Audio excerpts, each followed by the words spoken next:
Acabando de entrada na linha número 2, o comboio subsidiário do Provimento de Marca Navezes consistindo na Porto Santo. Alças, silicone, adesentes.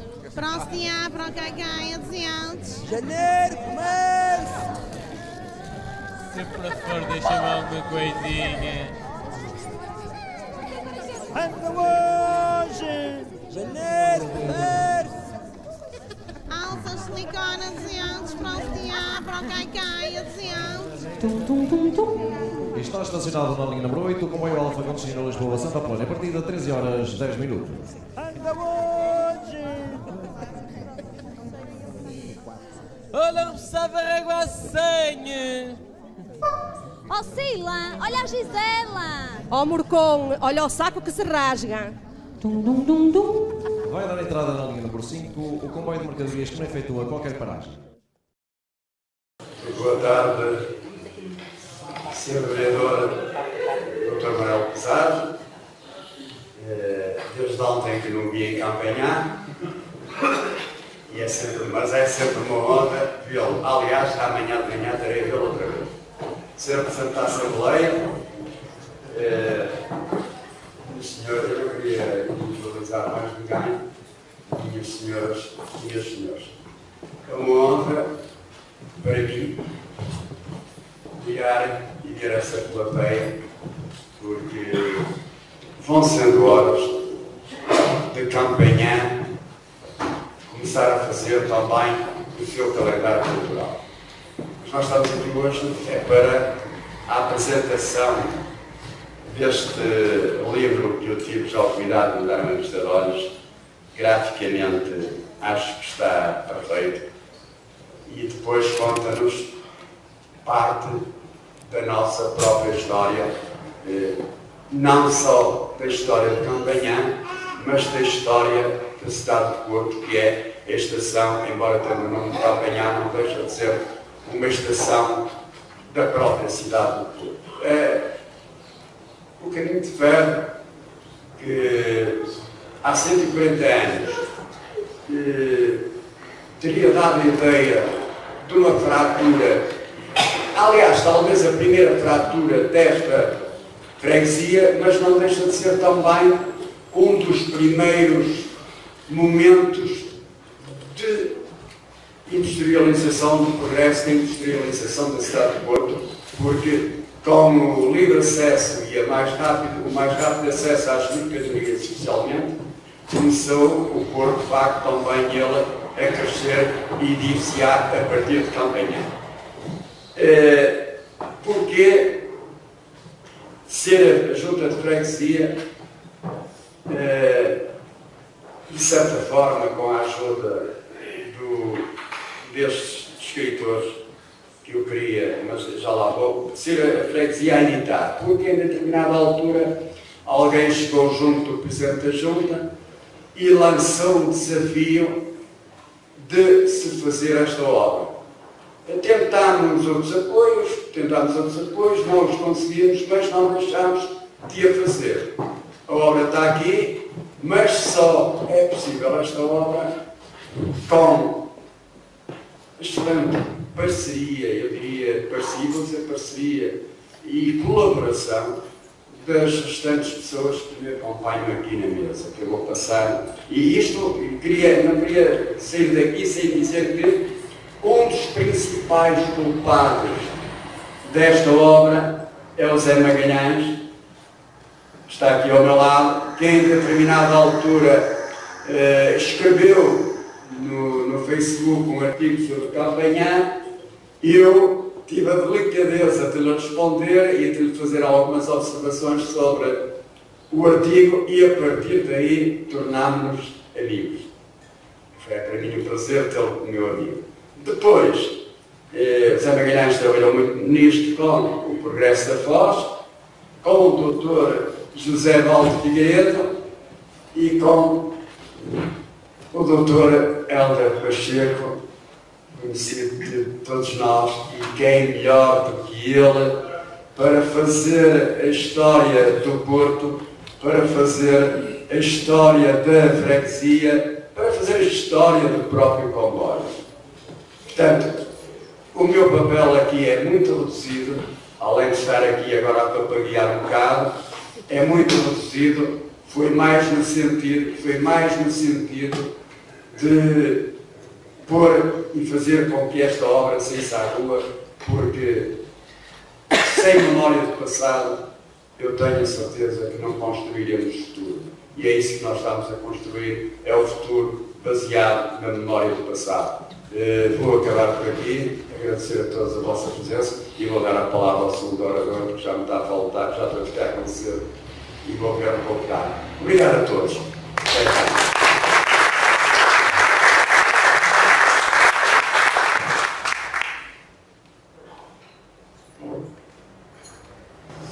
Vereador Manuel Pizarro, da Assembleia Municipal, os senhores, é um gosto estar aqui nesta campanha minha.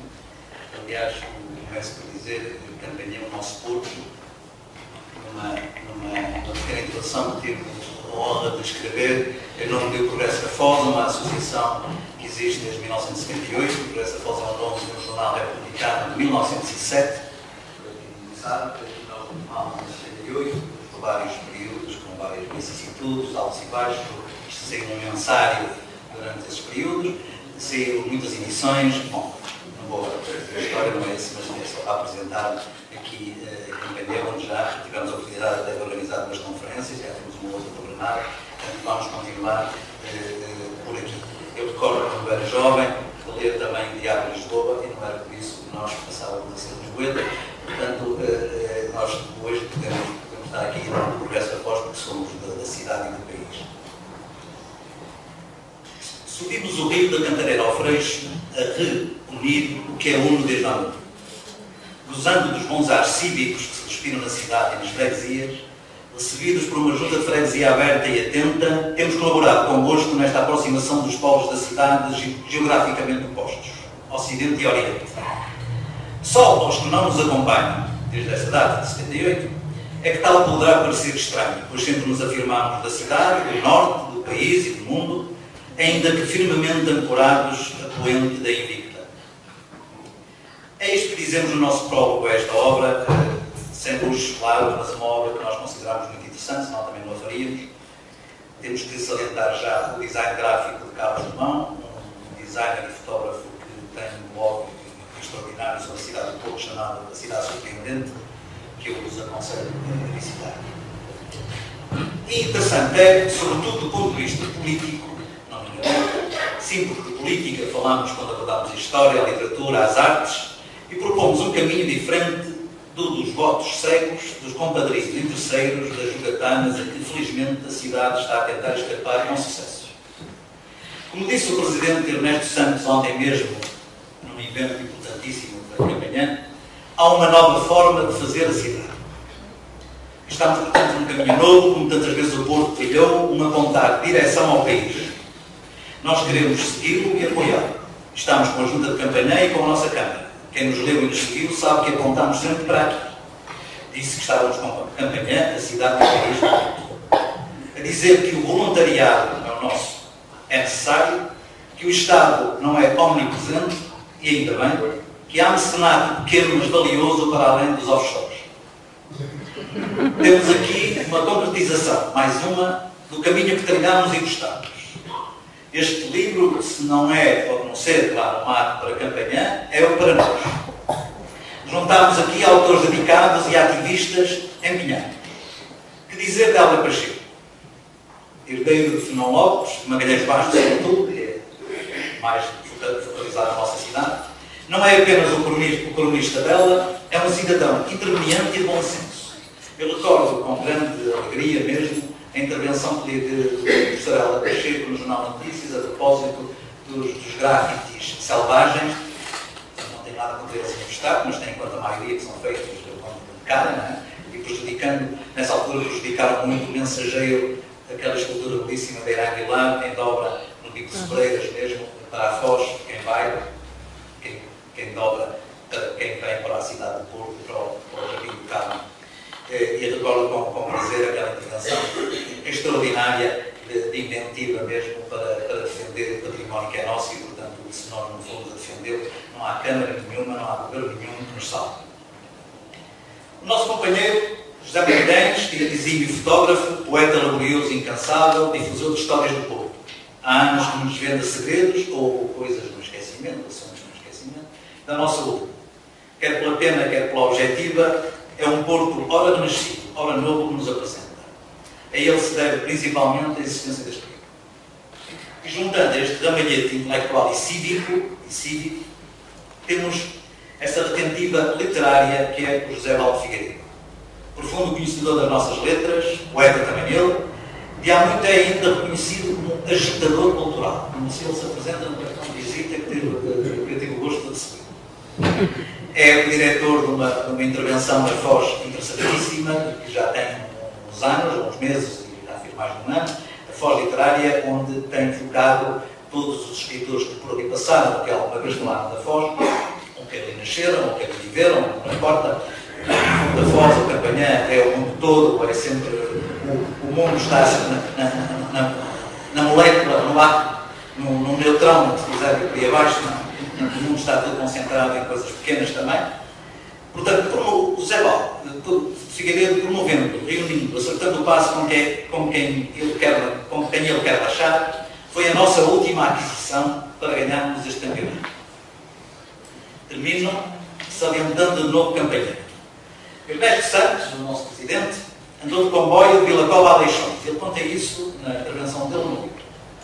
Nessa altura, aqui de Vila Cova a Leixões, eu aproveito para referenciar a presença de amigos de Lessa e do Orfeão de Matosinhos nesta sala. Andou de comboio de Vila Cova a Leixões. Nessa altura, é curioso isto, Campanhã seria mais marítima do que é hoje. E nós, os do Ocidente, mais rurais. Nem sempre as vias de comunicação e o progresso económico e as tecnologias idem ajudam a aproximar. A grande via da juntança, que eu adoro dos nossos irmãos galegos, a grande via da juntança é das pessoas elas mesmas. É, portanto, da cultura. A cultura e as pessoas é a mesma coisa. Não há pessoas sem cultura, porque senão se vê os animais. E é nesta autoestrada, nesta web da cultura, que é dos afetos interhumanos que aqui estamos. Este é o nosso caminho. Muito obrigado.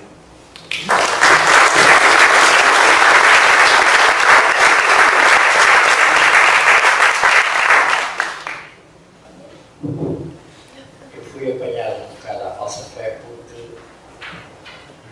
tenho que falar obrigatoriamente 8 horas por semana. 4 aulas de 2 horas. De maneira que faço o mais possível. Faço todo o esforço para não poder falar mais. Ainda hoje tive uma reunião, vim para aqui numa reunião, queria que eu interviesse para a semana. Aliás, antes dessa cerimónia já vou ter que intervir por causa do centro histórico, convite da Junta de Freguesias. Agora já vai ser muito nova, não é uma coisa. É um conjunto. Eu quero ver se antes de ir embora, contribuo para acabar com isso. Ainda tenho alguma esperança.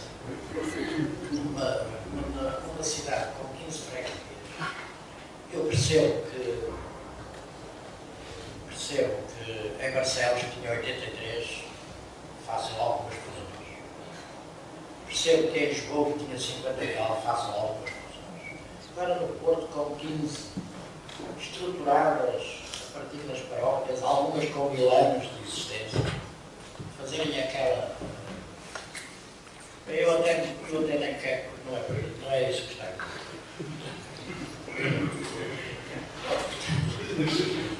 Fui apanhado à falsa fé porque realmente queria ver se passava, se estava ali. Eu aproveito para dizer o seguinte. Desde ontem, como eu não utilizo os offshores, não tenho problemas de consciência, não tenho grandes problemas de consciência. Mas os que os utilizam também não têm problemas de consciência. Não tenho vergonha, também não sei consciência. Mas eu desde ontem tento, ainda hoje numa aula, tenho aqui testemunhas disso. Falei disso. Eu posso do JN e hoje peguei o JN de manhã. E vi a minha fotografia hoje.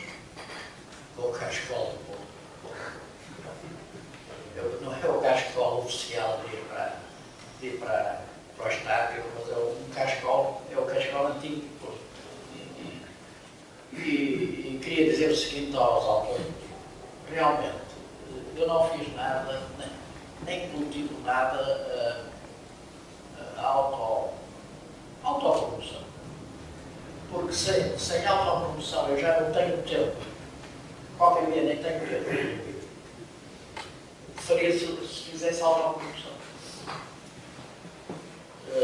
Ontem, uma jornalista do JR andou atrás de mim durante parte do dia e eu estive sempre ocupado e depois finalmente falou comigo e eu disse, olha, quando eu estiver livre eu estou. E fez uma série de perguntas sobre o que eu disse, olha, eu sou um simples introdutor do livro. Eu fui fazer uma... Como é que a coisa acontece? Eu fui convidado para fazer aqui uma intervenção há 15 dias, acho que foi. Eu não gosto nada de escrever discursos. Aliás, como eu sou obrigado também, todas as semanas e todos os meses, a escrever uns milhares de caracteres, não morro de amor por escrever. Procuro escrever o menos possível, salvo aquilo em que sou obrigado. E vim aqui e foi dito por isso. Eu gosto é de fazer um esquema, não, falei disso. No fim, alguém me pediu o texto. Acho que foi o geral. No dia seguinte, pediu o texto. Eu disse, não tenho texto. Aliás, isso acontece comigo, porque você pede um texto. A Nação Miranda vai muitas vezes a sítios ou vai a intervenções desse género, pede-me sempre texto. Eu disse, eu não tenho texto, tenho alguns apontamentos. Mas tem que fazer, pelo menos fazer uma introdução ao livro, como os fazes. Eu disse, bem, eu vou ver se tenho alguma coisa já feita em casa. Tinha um texto que estava praticamente no livro. Olha, eu tenho um texto sobre Campanhã. Vou reciclá-lo e tenho muito gosto nele. Não, problema. O que é que acontece? Ainda hoje entro aqui e pedem autógrafos. Olha, eu sou um simples apresentador. E disse à jornalista do JN, olha, você deve ouvir os outros. Os autores. Eles é que deram o corpo ao manifesto, foi o que eu disse hoje. Deram o corpo ao manifesto. Eu fui um simples prefaciador. Está bem, pronto. Parece que isto é as questões de marketing que funcionam. Portanto, eu peço desculpa aos autores do livro. O Pira não tem nada a ver com isso. E realmente dizer-lhes que não cultivo nada. Nós pensamos que não. É acontecer. Pronto. Relativamente, portanto, está explicado o que é o. E o próprio cartaz e convite, etc. O meu nome devia ser apenas relativamente a Campanhã, aquilo que eu penso, já toda a gente pensa, já escrevi isso. Basta ler algo. Eu já não sei quantos anos, Mariana, falávamos do PV. Eu tive sempre uma paixão a sua parte pelo PV. Desde os tempos em que o PV era muito campo. Ir ao PV, um verdadeiro campo. Aquilo era uma aldeia com moinhos, com um rebanho. Havia um rebanho que vinha sozinho lá nos confins do mundo baixo. Como eu não sabia muito bem, que acabava ao morto, no PV. Um dia foi com um grande amigo meu, que era um fotógrafo, já morreu, infelizmente, que era o Jorge Neves. Fomos por um caminho muito rústico, começa por uma calçada, parece uma calçada romana, com as máquinas nas rodas a buscar as coisas. Fomos até uma casa isolada, lá nos confins do Pinheiral e do Milheiral. E eu perguntei à dona da casa. Senhor do voto, porque a maneira mais fácil de saber onde estamos é perguntar onde é que eles votam. E ela disse, meu voto na junta de freguesia de Campanhã. Eu disse, ainda estou no Porto. Porque a fronteira é muito tempo. E, portanto, o que eu quero tirar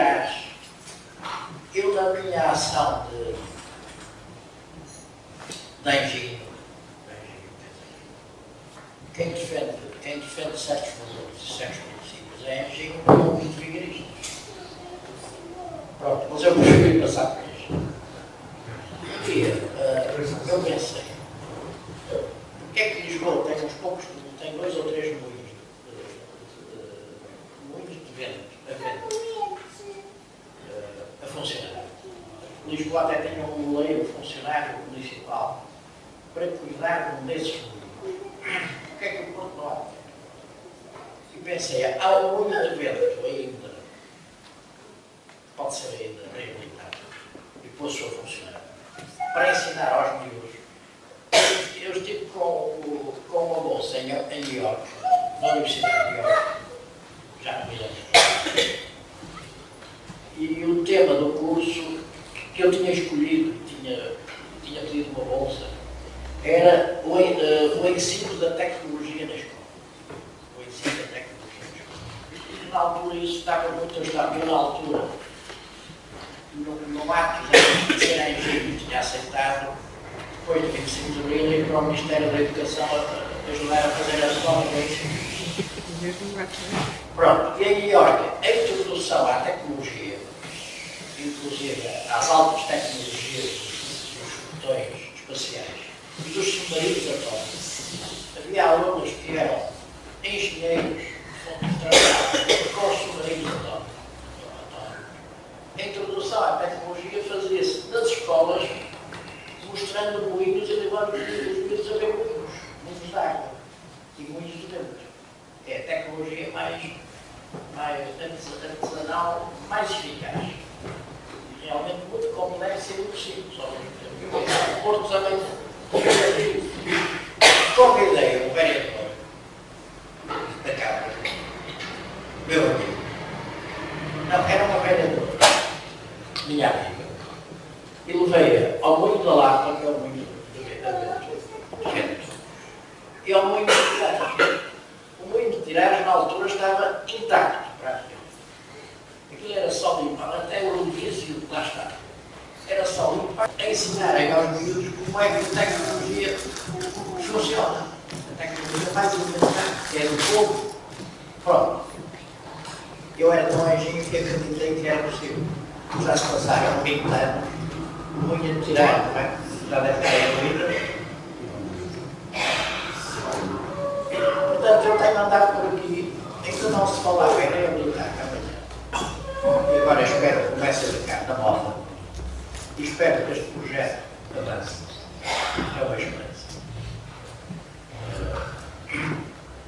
E de facto, eu sempre pensei que o Porto que tinha uma dívida consigo próprio e com o seu lado olho.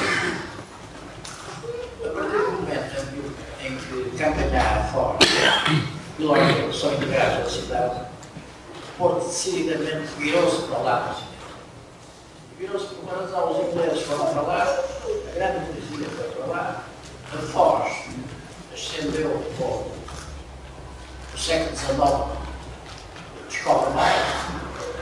Há um autor francês, nós pensamos que o século XIX que é o século da política e o século da Revolução Industrial. E há um autor francês que diz que o século XIX é o século da invenção do mar como utilização como objeto de lazer e de prazer. Pronto, e o Porto, a partir de certa altura, começa a só ter olhos para o lado ocidental.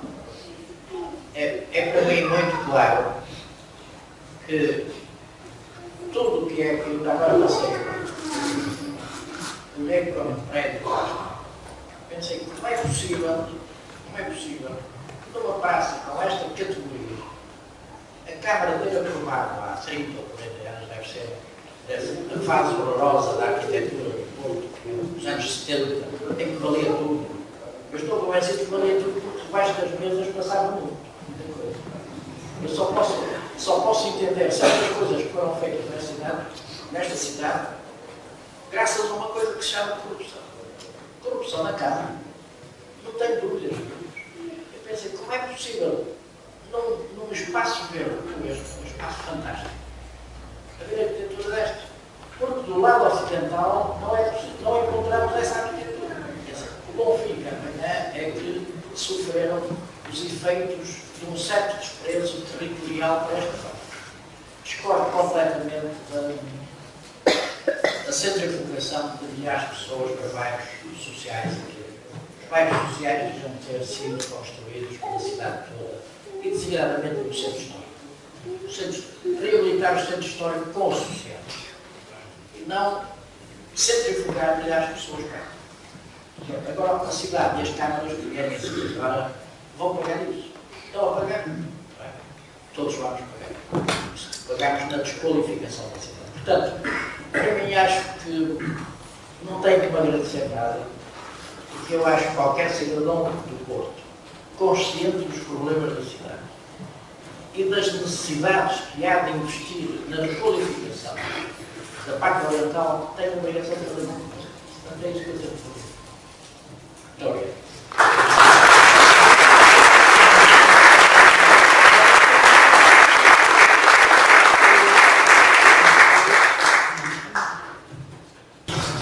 Boa tarde. Eu tenho que começar por dizer que me dou muito melhor a escrever do que a falar.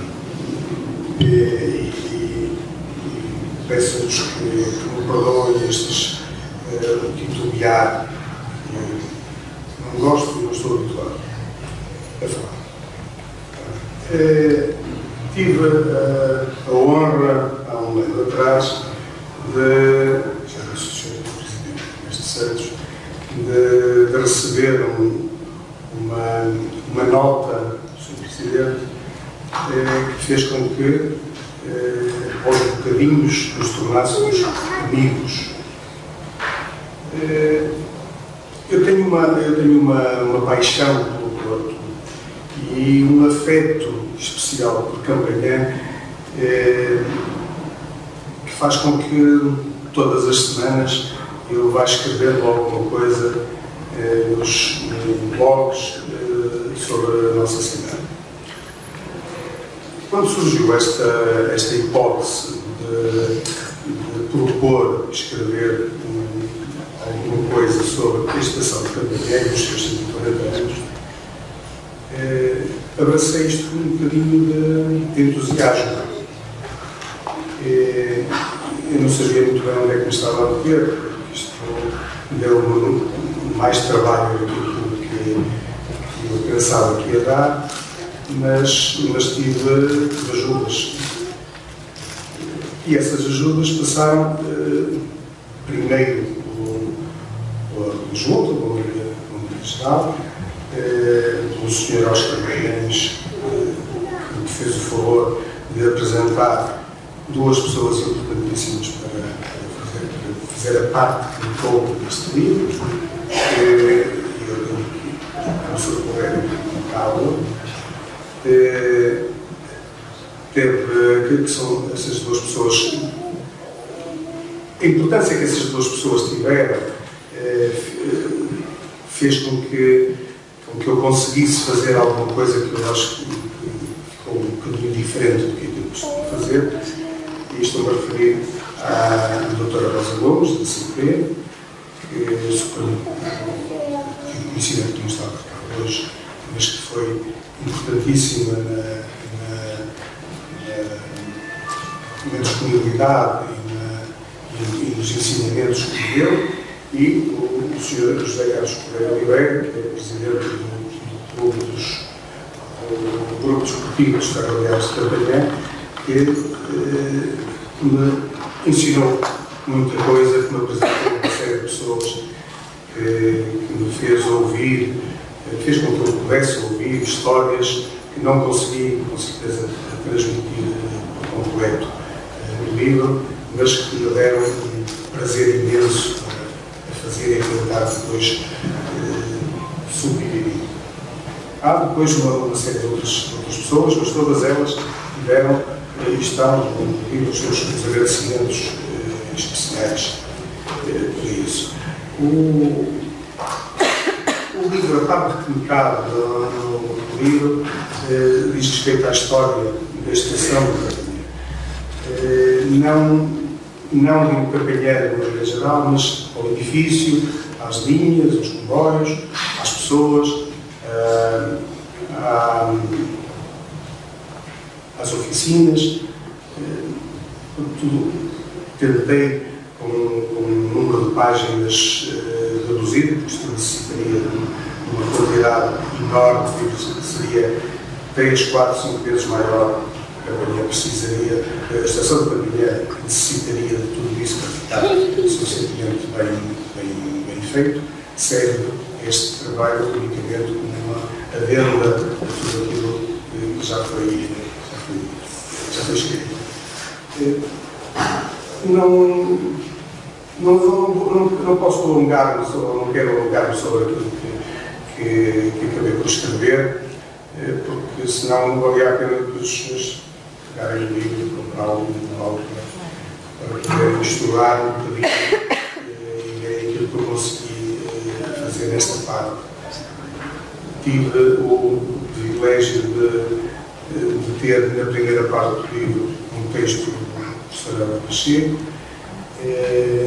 e na parte final do livro de novo um privilégio ao ter o texto do Dr. José Valdes Figueiredo, que por si só não precisavam de livro para nada. Bastavam esses dois textos para termos aí um livro de muita categoria. Pronto, agradeço-vos a presença e a paciência em terem ouvido este caminho. Como disse no princípio, eu não gosto de falar, portanto, vou acabar de imediato e passar a palavra ao Dr. José Valdes Figueiredo. Muito obrigado.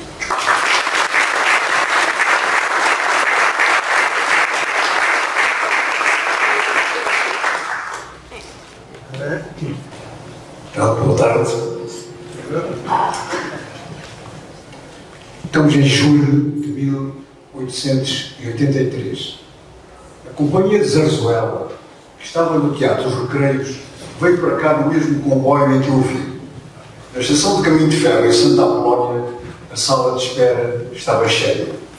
A sua crónica, publicada no volume 1 das Farpas, continuava a trabalho Ortigão. Com os picos governadores civis e graves candidatos a deputados que tinham vindo à corte conferenciar com o governo, circulam com ar austero, chapéu alto, guarda-pó de linho e frasco a tiracola, durante o rebuliço. A viagem começa e o nosso cronista vai-nos dando as várias histórias que os diversos passageiros foram entretecendo ao longo das horas que o comboio desentranhou entre o sério pescaresco e picaresco com as espanholas pelo mar. Vindo então por aí acima, quase a chegar ao porto, disserta Ramalho. O panorama extraordinariamente belo que se descobre da grande ponte sobre o Douro principia a desenrolar aos nossos olhos os seus diferentes aspectos, tão variados, tão imprevistos. O rio, liso e espelhado como uma chapa de vidro azul e verde, uma extensa cordilheira de colinas cobertas de pinheirais, desenhando no espaço vaporoso e úmido as curvas mais suaves e as perspectivas mais graciosas e mais risonhas. À beira da água, sulcada de barcos, de cor escura, esguios, da forma de gôndolas venezianas, remados de pé com largas pás que bracejam, silenciosas e lentas, arredondam-se em grandes massas de um verde escuro e espesso os velhos arvoredos das quintas do Freixo, da Oliveira, de Cabrantões e de Avilés. Apiámos-nos finalmente na estação de Campanhã. Estamos no Porto, e nós também, e mais precisamente, em Campanhã. A propósito do sistema ferroviário, nós aqui tentamos evocar, homenagear, lembrar, refira-se o seguinte. Um escritor, hoje muito esquecido, o Albert Botelho, traria o funcionamento do sistema ferroviário para paradigma da própria organização social. No seu romance Amanhã, 1901, que terá sido o primeiro romance social português, poderá ver-se o pensamento do autor através de Mateus, personagem principal da obra. De continente para continente, de país para país, o sistema ferroviário forma atualmente a mais sábia e bem ordenada engrenagem com uma correspondência perfeita de horários, a analogia de material e as convenientes especializações de serviço, pois esta vastíssima organização, típica como modelo do rigor e de uma harmonia tão perfeita, apesar da sua extensão imensa, do seu domínio internacional, funciona e exerce, vede bem, sobranceira e independente às chamadas pobres políticas. Não tem parlamentos, nem reis, nem padres, nem fidalgos, nem guarda municipal. Governa-se por si, individualmente nas questões regionais, coletivamente nos assuntos de universal interesse. E assim tudo vai perfeitamente. Não obstante faltar a consagrada tutelação do antigo, semelhante organismo mantém-se, regula e progride de um modo admirável. É espontâneo e é útil. O seu mecanismo é completo porque a sua solidariedade é perfeita. A solidariedade perfeita. Não será essa a estação que andamos todos à procura? Eu queria aproveitar, atrever-me a aproveitar esta ocasião de estar aqui, sou Presidente da Junta, nosso amigo Roberto Santos, para falarmos este ano ocorre, não tem nada a ver diretamente com o sistema ferroviário e com a expressão de campanha, mas tem a ver com a campanha, porque podemos dizer que daqui terá partido, poderá ser considerado uma das maiores revoluções que se fez no país. Qual foi? Pois é o seguinte. No dia 26 de março, 25 de março de 1866, nascia aqui o Sr. Joaquim Ferreira dos Santos, Conde de Ferreira, portanto, há 150 anos. Noticiava os jornais do Porto com palavras de profundo sentimento de falecer o velho Conde. Ele nasceu mesmo à beira da Quinta da Mitra, como sabe. Aqui esta rua Joaquim Ferreira dos Santos, alguns não saberão, se calhar, que era o Conde de Ferreira. O Conde de Ferreira é Joaquim Ferreira dos Santos. Nós estamos aqui na escola Conde de Ferreira. A sua morte provocou profundo sentimento no jornal. Essa notícia causou-nos, eu vou referir aqui palavras de um grande escritor, também hoje bastante esquecido, que teve posto sempre no coração, que foi o Alberto Pimentel. Esta notícia, escreve Alberto Pimentel, escreveu em 1875, causou-nos a sensação de quem de repente se vê privado de um hábito que as 24 horas de cada dia mais e mais lhe arraigavam no ânimo facilmente impressionável. Como que todos tivemos saudades da traquitana do Conde de Ferreira, da sua velha equipagem, que não tornaríamos a ver, porque o Conde, para todo o sempre, havia desaparecido da face da terra. Mas, aberto o testamento do modesto titular, começaram os jornais portugueses a fazer sentido claramente quanto aquele restante cidadão havia contribuído para o progresso moral e intelectual da sua pátria, aureolando-o com a coroa cívica dos cidadãos beneméritos. Então nós, as crianças habituadas a ver todos os dias o Conde de Ferreira, principiámos a sentir para a sua memória a veneração que se deve aos mortos ilustres. Se a sua empoeirada carruagem passasse naquela ocasião à porta do Liceu, nós já víamos descoberto respeitosamente para saudá-lo com a profunda e espontânea admiração que os homens notáveis nos tinham. O Conde de Ferreira havia legado 100.000 reis para estabelecimentos de beneficência e 7.000 reis aos recolhimentos e asilos de educação. Isto seria realmente muito para quem toda a sua vida vivera obscura e modestamente. Mas o Conde de Ferreira fizera mais. Deixar 177.000 reis para a construção de 120 escolas primárias para ambos os sexos. O Conde de Ferreira havia sido mais do que um comerciante ativo, infatigável. Havia, quanto nós víamos dentro da sua velha traquitana, pensado nas crianças pobres a quem subejamente legava o pão do espírito.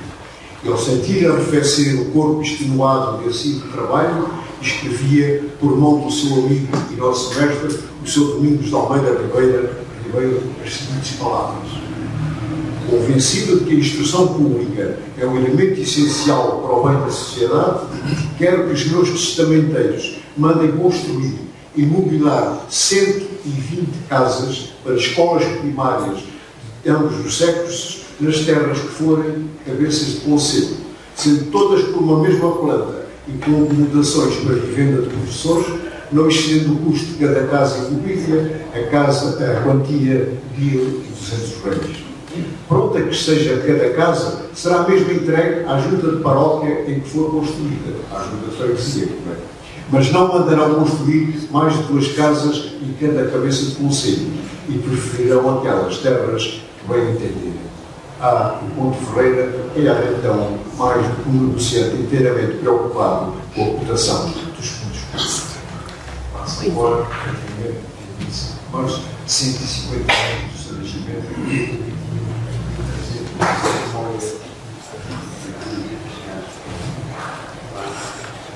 Uma obra que tive a oportunidade de ver muito recentemente, eu posso ter o plano urbano de São João da Madeira, registrado por Raul Lino. A certa altura, Raul Lino diz que, como essência do urbanismo, diz ele que é essencial, o princípio essencial, eu acho que se deve preservar, é o Edgar Lino, dizer o seguinte, que ao sair de casa, em relação às coisas de urbanização, à urbanização, que ao sair de casa, que eu continuo a sentir-me como se estivesse em casa. Pois é exatamente isso que nós sentimos ao estar aqui entre os nossos amigos da Junta de Campanha. Muito obrigado.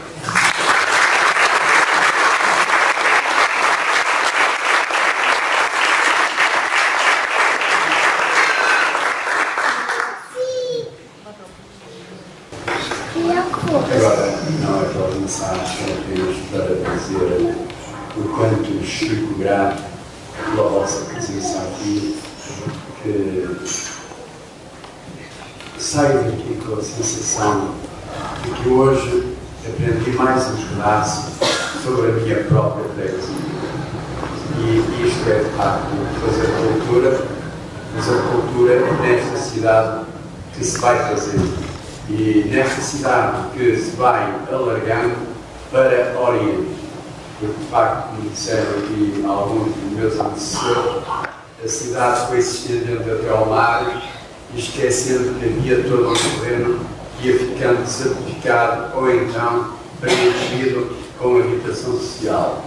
Felizmente que hoje quem governa a cidade do Porto governa com outras ideias, governa com ideias de fazer cidade. Eu costumo dizer que sou um pouco como a Santo Tomé e gosto de ver para crer. Mas ontem vi de facto, e como vi, já creio. Porque não vi só a apresentação do projeto, vi a apresentação e vi a marcação de datas concretas para a concretização do mesmo. Quando alguém aponta uma data concreta, como fez ontem o Dr. Rui Moreira, só tem 2 opções. Ou faz de facto a obra a que se compromete, ou então corre o risco de que quem ouviu aquelas palavras tal que ouviu lhe venha um dia a chamar mentiroso. Eu acho que ele não quererá correr esse risco, portanto eu creio que Campanhã vai ter de facto finalmente, e eu digo finalmente como proposta, que alguém saberá porquê, finalmente Campanhã vai ser ressarcida daquilo que durante décadas, eu não digo anos, digo décadas, lhes tiraram, ou não lhes deram, não tiraram, não lhes deram, é diferente. Portanto, a todos vocês, muito obrigado por estarem nesta sala, aos campanhenses, acho que têm a obrigação de estar, aos que não são de Campanhã, venham sempre que quiserem, que estas portas estão abertas para qualquer atividade cultural. Por exemplo, no próximo sábado vai-se aqui o lançamento também de outro livro, de um homem que nasceu em Campanha, agora não viva, vai-se aqui o lançamento de um outro livro, e no dia 25 de abril, se me permitem convidá-los, estão todos convidados para as cerimónias desta freguesia, ao longo de décadas também, ao longo de muitos anos, tem vindo a realizar a partir de 2004 neste auditório, mas antes também já realizava no antigo e pequenino auditório. Portanto, estão todos convidados para no 25 de abril assistirem à homenagem a algumas celebridades e individualidades e também às cerimónias que a RFEC estiver realizando, porque aqui em Campanhã há uma coisa que nos esquecemos e que queremos convictamente, é o 25 de abril. Obrigado a todos.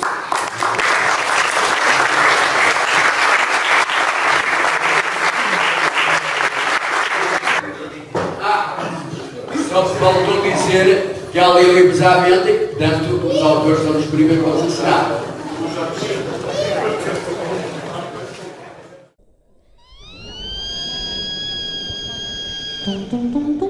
Acabando de entrada na linha número 2, o companheiro subdireto do Fernando Marques Navezes com-se na produção. Alça, silicone, adiantes. Para o CTA, para o Caicai, adiantes. Janeiro, comércio. Se por favor, deixa-me alguma coisinha. Anda hoje. Janeiro, comércio. Alça, silicone, adiantes. Para o CTA, para o Caicai, adiantes. Está estacionado na linha número 8, o comboio Alfa com destino a Lisboa Santa Apolónia, a partir de 13 horas 10 minutos. Anda hoje. Olha, precisava água a senha. Oh, Sila, olha a Gisela. Ó Morcom, olha o saco que se rasga. Vai dar entrada na linha número 5, o comboio de mercadorias que não efetua qualquer paragem.